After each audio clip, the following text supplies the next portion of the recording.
Hi friends, welcome to Suganthi's lifestyle. இன்றைக்கி நம்ம aloe vera juice எப்படி கசப்பு இல்லாமல் ப்ரிப்பேர் பண்ணுறதுன்னு பார்க்க போகிறோம். ஃபஸ்ட்டு நம்ம அதுக்கு ஆலோவேரா எடுத்துகிட்டு வந்துக்கலாம்.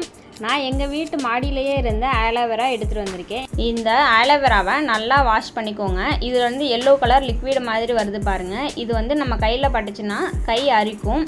அதனால் இதை நான் ஒரு பாத்திரத்தில் போட்டு வச்சுருக்கேன். ஒரு ½ அன் ஹவர் வச்சுருந்தோம் அப்படின்னா இந்த எல்லோ கலர் லிக்விட் எல்லாமே வந்துடும். வந்ததுக்கப்புறம் ஒரு டைம் நல்லா வாஷ் பண்ணிவிட்டு சைடில் இருக்க எல்லா தோலையும் எடுத்துருவோம். அந்த தோல் எல்லாமே எடுத்ததுக்கப்புறமா நடுவில் இருக்க ஜெல்லு இருக்குல்ல, அந்த ஜெல்லை மட்டும் எடுத்துக்கலாம். எடுத்துட்டு அந்த ஜெல்லை 6 to 7 டைம்ஸ் நல்லா வாஷ் பண்ணிக்கணும். அப்போ தான் அதில் இருக்க வளவளப்பு தன்மை எல்லாமே போகும். நம்ம ஆலோவேரா ஜூஸ் குடிக்கிறதுனால ஹேர் க்ரோத்துக்கு ரொம்ப நல்லாவே ஹெல்ப் பண்ணும். இதில் இருக்க மாய்ஸ்சர் கண்டென்ட் நம்ம ஹேர் ட்ரை ஆகாமையும் பிரேக்கேஜ் ஆகாமையும் பார்த்துக்கும். நம்ம ஹேர் நல்லா அடர்த்தி ஆகிறதுக்கும் ஹெல்ப் பண்ணுது. ஆலோவேரா ஜூஸ் குடிக்கிறனால நம்ம உடம்புல இருக்க ஹீட்டை குறைச்சி ஹேர் லாஸ் ஆகாமையும் இருக்கும்.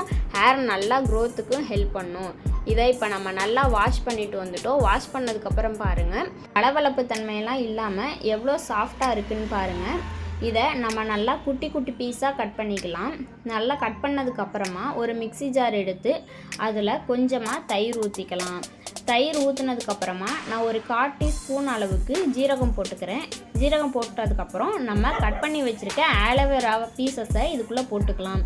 போட்டு இதை நல்லா மிக்சியில் கிரைண்ட் பண்ணிடணும். கொஞ்சம் கூட திப்பி திப்பியாக இல்லாமல் நல்லா கிரைண்ட் பண்ணிடலாம். இதை வடிகட்ட வேணாம், அப்படியே கூட நம்ம குடிச்சிடலாம். உங்களுக்கு தேவைப்பட்டால் நீங்கள் உப்பு போட்டுக்கோங்க. நான் உப்பெல்லாம் போடலை, உப்பு போடாமையே எப்போதுமே குடிச்சிடுவேன். இந்த மாதிரி நீங்கள் ஆலோவேரா ஜூஸ் ப்ரிப்பேர் பண்ணி குடிச்சு பாருங்கள். டேஸ்ட்டும் நல்லாயிருக்கும், கசப்பு தன்மை சுத்தமாக இருக்காது. இதை நீங்களும் வீட்டில் ட்ரை பண்ணி பார்த்துட்டு எப்படி இருக்குன்னு கமெண்ட் பண்ணிடுங்க. நம்ம சேனலை லைக் பண்ணிடுங்க, சப்ஸ்கிரைப் பண்ணிடுங்க. ஓகே ஃப்ரெண்ட்ஸ், பாய்.